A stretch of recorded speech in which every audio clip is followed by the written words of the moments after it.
sibingelele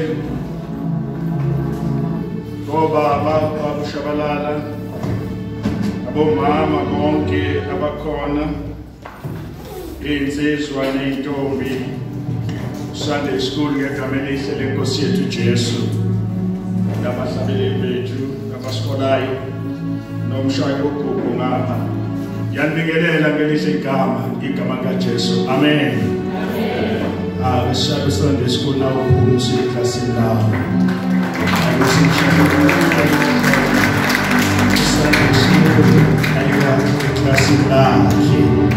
Bakuhle ukuthi bofunda kweyabo 11 bofunda izinto ezithinta bona. Siyabonga kakhulu nothisha wabo semshayela izandla bazakwazi.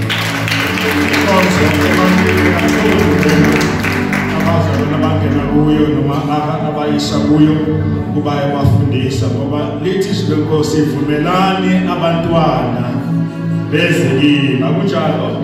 So-ke njengebandla kuhle sibamzele indlela yokusondela kuNkulunkulu, indlela elingana nabo yokusondela kuNkulunkulu.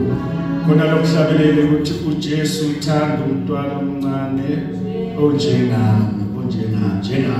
So-ke ilokho-ke abayokwenza leli klasi abayakulo.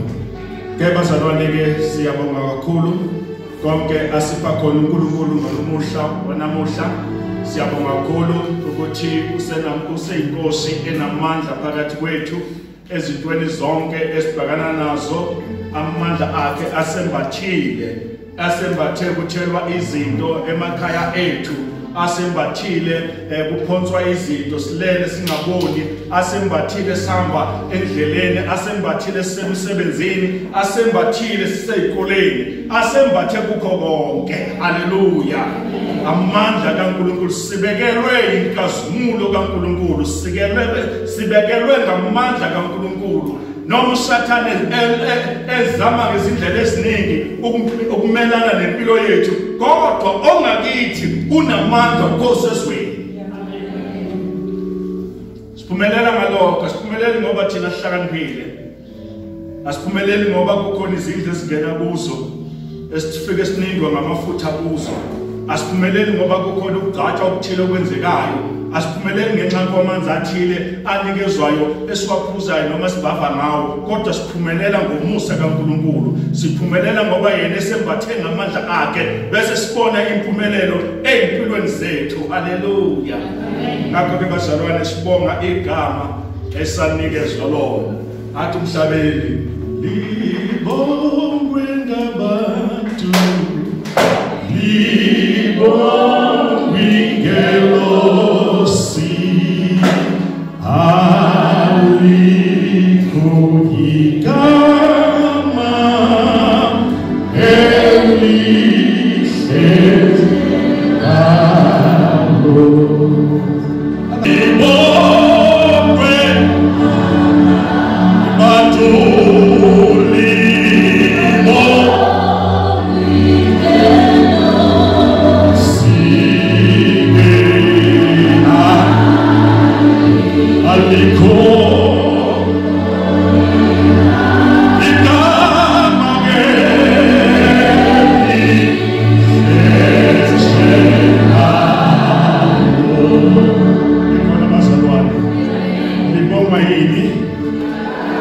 libongwe nayini ngoba likhe lihle njengelanga igama likaJesu. Awu linamandla leli igama likaJesu lithulisa izivumuvumu zempilo, limbamba uSathane athi anganyakazi ngoba igama eligcotshiweyo esizulwini nasemhlabeni. Libongwe abantu, libongwe ngelosi,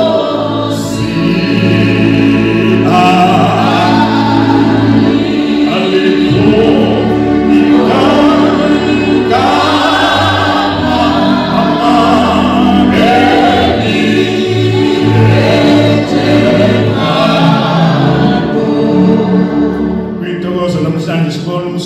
usivakashele kade samgcina awuze ngaphambili uzothi sanibonani kumkhulu nogogo sengadliwa izindaba zaseGoli awuze nje awuzamsukuma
Ake bazalwane anginibingelele futhi nabangenayo inamukele egameni elihle lenkosi yami uJesu. Namhlanje bazalwane kule nkonzo esibuyo inkonzo yokubusiswa abantwana. Inkonzo ebalekile emndenini. Inkonzo ebalekile phakathi kamama nobaba ukuba balethe abantwana babo phambi kaJehova. Kubalulekile lokho kukhuleni kwabantwana ukuthi inhliziyo zabazali zilethe phambi kaNkulunkulu isipho esivela kuye.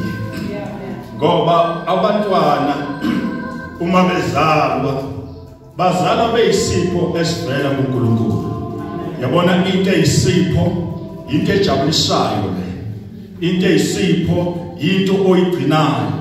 Into oyinakekelayo, into eyigugu kuwe ngoba iyisipho. Kodwa uSathane uyathanda ukujika isipho sibe isiqalekiso. Angazi noma niyangizwa yini. Lokho okuyisipho kuletha inyembezi. Lokho kuyisipho umuntu akubona kufanele akhini yaphoselina. Lokho kuyisipho kwenza ukuthi umuntu abone ifuture yakhe ifiphala kuNkulunkulu kuyisipho. Kodwa makulethwa isandla esibi lethe inyembezi kodwa kuyisipho. Sisendlini right lapho kuthiwa kuyaphane bithwa khona obakade kuboqokile kuphume sekusmooth. Okade kunamabalabala ngapha nangapha kuphume sekupendeke kabusha. Ungezukubona ukuthi kwake kwagobeka endleleni ukubone sekukusha ngoba uma umuntu ekuKristu uba isidalwa esisha. Kona amagama asukayo kuvela igama elisha. Yilumntwana kaNkulunkulu. Lelo gama nje lomntwana liletha kumamathela. Liletha ithemba elisha empilweni yomuntu. Bazalwane namhlanje sizongena kule ndaba. Indaba ekhuluma ngomuzi. Kwehlise kancane ndodana lapho usambe nawe ungasali emculweni ngoba masimkhonza uNkulunkulu umculo umthandazo umnikelo ubasendlini kaNkulunkulu simkhonza nangesikhathi ukukhonza lokho. Haleluya.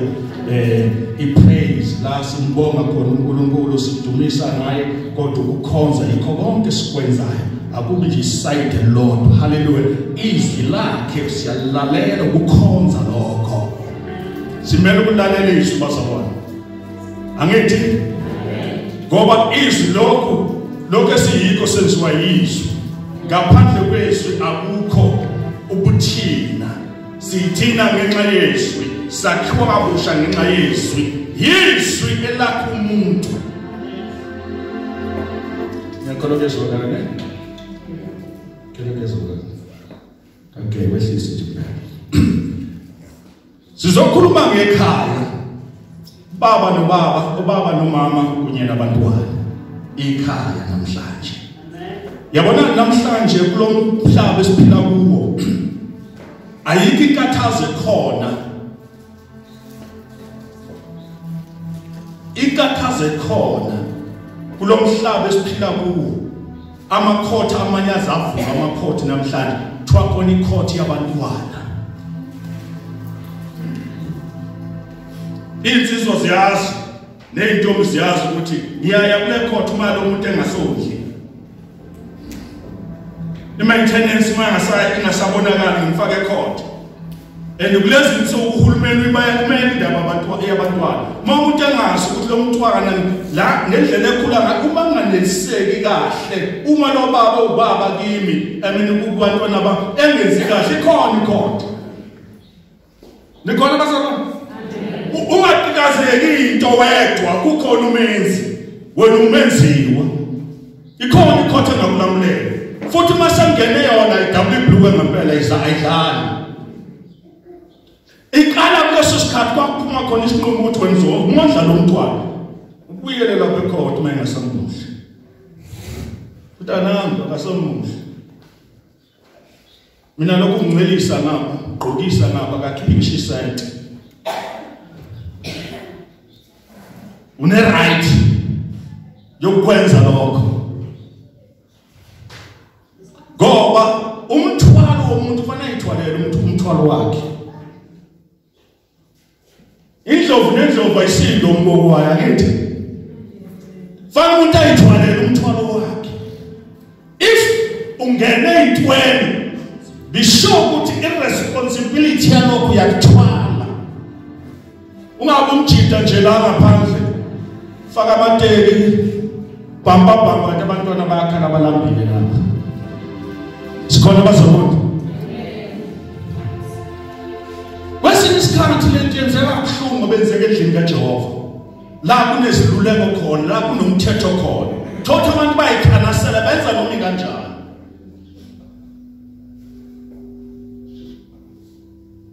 khona izinto ezisinengiso mhlawumbe abantu zigugu zidla kodwa uNkulunkulu zisinengiso ofanele ukuthi umuntu njengoba ngikhuluma ngepanel njengendawo epanel ithayo ukuthi iya imoto ipoqokile kodwa mayifika lapha omakhenika ama-panel beaters ayicangathe ayilule enze yonke into ayifake emlilweni enze yonke into ithi misiphuma isiqondile yindlu kaJehova leyo imele izinto ezifana nalezo and enye into uma sizobuka uNkulunkulu mayakha ikhaya uNkulunkulu before kuza abantwana kwabakhona mama before abantwana angithi le Bible lisho njalo bazalwane noma mhlawumbe lisho kwami uNkulunkulu beke ubaba wayisetha kubuhle ubaba ahlale yedwa indoda lithi izwenkosi bobabili wababusisa wasethini zalani ngoba sebehlanganiswe ngendlela kaNkulunkulu awusafika lesitha safika sayishintsha lento that you don't need ukuthi uhlanganiswe ngokomthetho asikho isidingo sokuthi uzuqene nabazali bakho ungasiqhubekela ngoba usumdala uyabona sayishintsha le sangasho ukuthi ama consequences alento anjani azange sikuveze saveza ubuhle nje kuphela.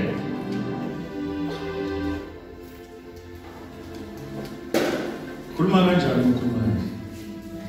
Khuluma Yesu.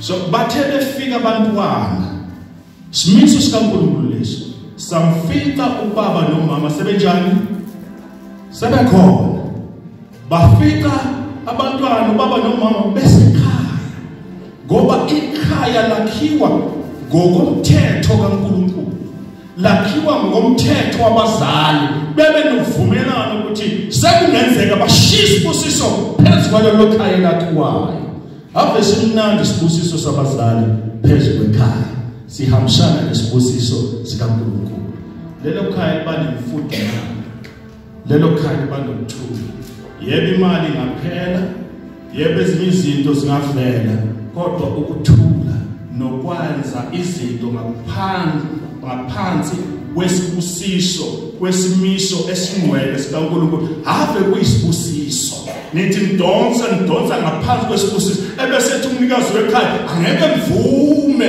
ukuthi labantwana lomndeni ube kulesi simo izonyula ngoba mina uNkulunkulu ngishilo ukuthi awubekhona lo mndeni.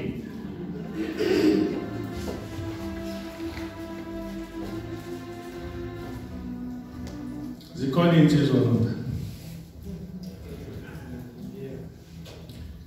umthetho womuzi wesithu sethu ngisho nangapha esilungile lapha esithanda ukuya khona kunomthetho ukuthi umntwana akasiphathele yakhe impilo kunabazali esilungile ke bathi ngisho date impela ucela kumzala asacela usibani uphuma naye akunjalo bazalwane akunjalo fika nje noma ngakwazi ukugqoka ibhanti ubone egqoka ibhanti ugqoke kahle impela yafika hayi baba besacela ukuzanele bangabe naye noma ekhona ama-cellphone elula ekhipha umuntu ngaphandle axoxa indaba zonke kodwa umthetho ungalokuthi uweqe umthetho ngokwesintu ungalokuthi uweqe umthetho hlonipha abazali bentombazana hlonipha abazali bakho ukuze uthole isibusiso. Yazi ukuthi into enhle kuba yisoka ethandwayo ezweni kodwa uNkulunkulu akuyona into eyithandeka into esiningisho uqhoshela abanye ukuthi mina nento bezo5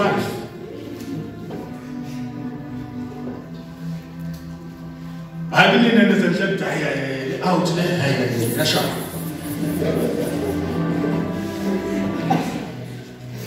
nangapha uthola bevolo sekubamba nje lo 2 rand uqhamuka ngapha ngoba phela akasebenzi lo muntu kodwa ngifuna ukuthi namhlanje ukutoniphe umthetho wekhaya lakini ngokwesithu sakini ukuthi ungayiqali into ungekwazi ukuyifeza ungenzi izinto ngoba ubona usibani ezenza izinto kwesinye isikhathi into ebulala abazalwane ukuphila kwi-competition. Abantu abaningi baphila kwi-competition into engenayo iphakethe lakhe navu ngenxa ye-competition eyothi dlwa ey'kweletini ngoba nafuna ukubonwa sikubona ngey'kweletu ngemuva kwalokho kukhonani iy'kweletu usekhona kunje Edgars usekhona Edgars mina ngisazela uphepha nje futhi yashintsha kusebhalwa ngelinye igama ubone ukuthi ayahamba phela manje uthola ukuthi yes kuhle kodwa ngemuva uthi Edgars lelo shekhi lezo liguge kulokhu likhokhele cabanga ukushekhi selishile kodwa wenze njani uyalikhokhela selishile uyalikhokhela sekugugile uyalikhokhela awucabanga 6 months Cabanga 12 months.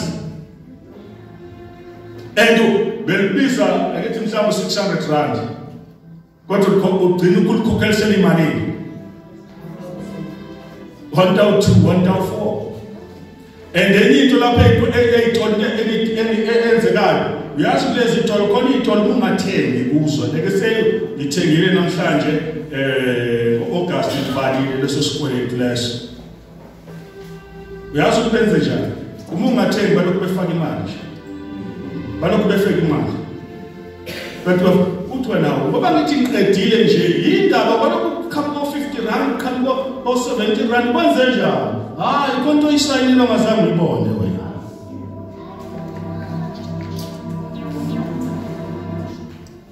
Abanye bazobaya bakuthanda abathi ngibona imali ekhathi ishona. No ishona lapha entolo. Awuboni wena ukuthi umusukhokho kusale 100 rand ephaketheni. Yingakho abantu bekuba nebudget bakhona ikhaya fanele bene budget. Mali zenze izinto libona ukuthi strength sikhona sokwenza lokho. Ngingathi nje dlwaye abakhona okunye singazi afford ukukhesha sinawo. Kodwa umuntu ukheke ezinye izinto singazi avoid nje kalula. Avoid nje kalula. Ungenzela abantu. Ngoba enye into ukwenzela abantu kusibulalayo. Kuyasibulala kakhulu kwenzela abantu. Kanti wena usala enkingeni ngokwenzela abantu.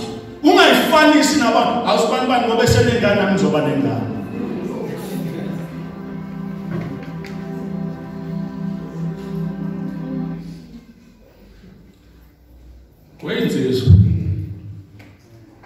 Wenzizwe. Liyabiza igama elithi baba. Lihambisana ne-responsibility igama elithi baba. I-position enkulu kakhulu leyo. Uma sikhukhuleka sithi baba. Ubizwa ngobaba ungenayo. Ungekho kule position yobaba. Ulimaza ubaba. Uyawalimaza labantu abangamadoda. Ngamanye amazwi wena singayibiza ukuthi destroy. We destroy umhlaba phansi ngoba uya destroy into yakhe ya destroy. Destroy abanye abantu. Destroy future abanye abantu. Ibahlalisa laba bafanele bahlale khona. Fanele bayodlala, fanele ba-enjoy impilo ngendlela okuyiyona ngokwelevele kodwa wena ufike wa destroy lokho. Andisuka wahamba futhi. Ake siqapheleni singama Africa. Labo 350 laba yes bahle kodwa bazophela. iDA ifikile. iDA fikile. Kodwa izinto zophela kade ziyibhamama la. Kodwa zophela. Ake siqapheleni, ake sivukeni, ake senze okufanele ukuze ibusiso zehlele kuthina. Uma saba ngendlela kaNkulunkulu ila sobusiswa nokubusiswa khona. Deuteronomy 28 khuluma ngesibusiso. Uma wenza kahle ukubusiswa. Kodwa manje sebebadala sebele siqhamuka isangoma khona ingane ekhala ngemva kwakho wena.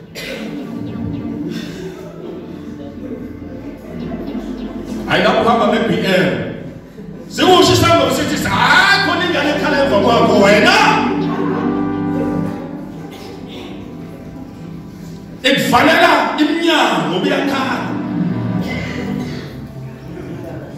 Awucabange ushade nomuntu wabantu sekumnandi kade sigiya la senza yonke into. Bani? Hayi usibani bani? Avuna. Mfana uzofunanda. Hayi uzofuna uThomas. Thomas baba wami. Noma muwene uyamanga noma kwenze njani uba noThomas amene lo mfana ubani Thomas hayi yabona wena mntakwethu ngisebenza endaweni ethile sadubelana nomama wakhe and umntwana uzolusho lokusiza ukuthi ngikhuleka kabuhlungu ubaba ngenayo ephila kodwa. Siyazibona lezi zinto ngithi ibuya phi lento? Ibuya kuleli igama lokuziphatha. Kanti abasha igama lokusiphatha alisho ayina nokugqoka izinto zamalebuli, kodwa lisho impilo eqondile. Namhlanje sesiyahlupheka kakhulu ebandleni ngoba manje asisakwazi ukuqhathanisa kahle ngoba nala ipulpit, behind the pulpit there is something that is happening today. Ama-divorce lapho elokuzaleni epulpit amangalisi. Ukhololo kumnandi ufaka lezi zinsuku kumele ubhukule ukhololo, hayi uvuke uqale phansi, kodwa behind the color, I mean behind the color, something is happening. Abanye basemakhoja bangikhuluma, basemakhoja batalabo alokezile uvuka usibani.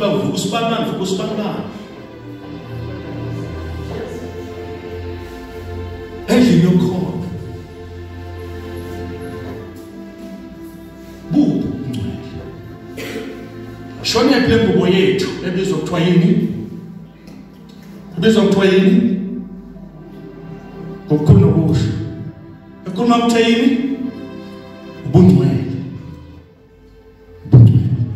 shone isuso ubani uthesusa, ubani uthakekho awukestayile umuze uphila lo mpilo. uJoseph wayiphila le mpilo and wayiphila and there was a reward ngokuphila le mpilo. Asiphile le mpilo, iyaphileka le mpilo, iyaphileka le mpilo. Athi Kubo 127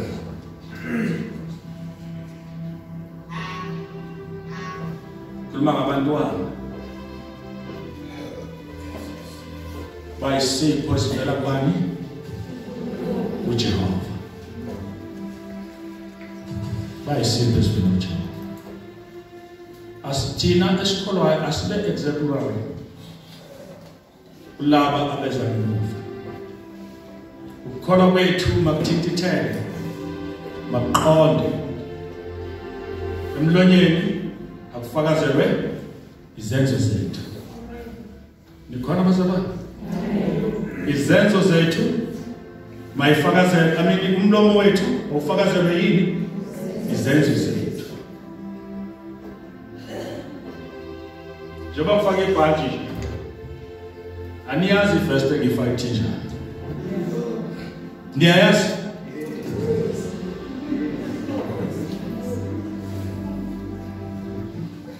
Isiyaphela lento. Kana abafundisi engibalandela emuva bethanda ukuyikhuluma ndaba ukuthi uzothi umuntu uyageza lapho ubone nawo kuthiwa yini konje le. Ulinda. Nampo ulinda babuphi? Basekhalweni lendoda yashumela kodwa. Ngoba sibo namhlanje ukushumayela sekuyathwalelwa. Sekuhambela neyokuzana indawo ethile. Style nje sifikile. Kodwa ngikhuluma ngomuzi bazalwane. Kuthi umuzi uvela kuNkulunkulu. And isibusiso sikaNkulunkulu abantwana. And labo bantwana mabefikile kunendlela yokubakhulisa. Bakhule ngaphansi kwesandla sabazali, ngaphansi kwesandla sikaNkulunkulu, ukuze ukukhula kwabo kube isibusiso ekhaya lonke, kube isibusiso nabe community, kube isibusiso ebandleni kuNkulunkulu. Ake siye encwadini kaSamuel uqala sibuke lokhu ekushoyo mayelana nekhaya.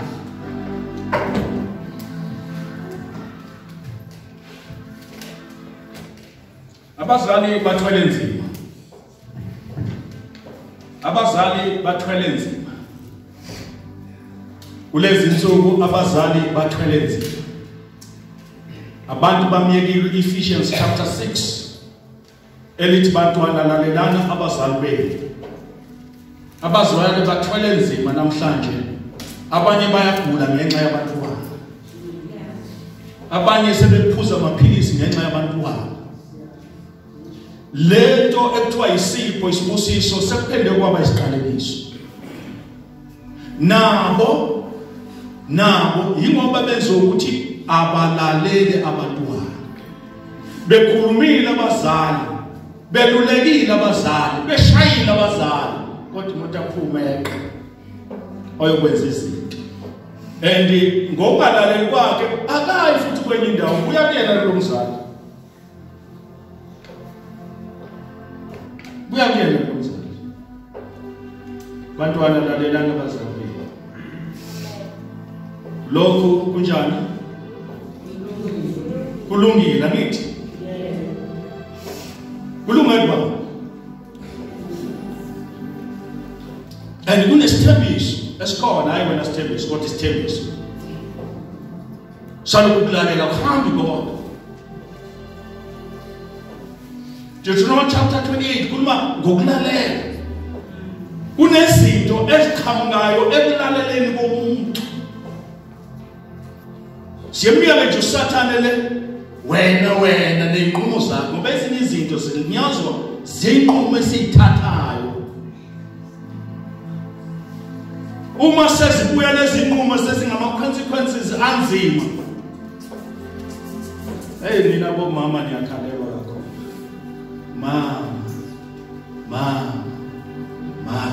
Mama usehlule uthawu. Ngoba umntana wakhe usehlule ukuthi hey kodwa hamba uyosithela kwanhliziyo ngise. Bambala bakusho lokho. Uzothi mase kushela kodwa umntana. Nanithi? Anathola ngathi angeke wazabona.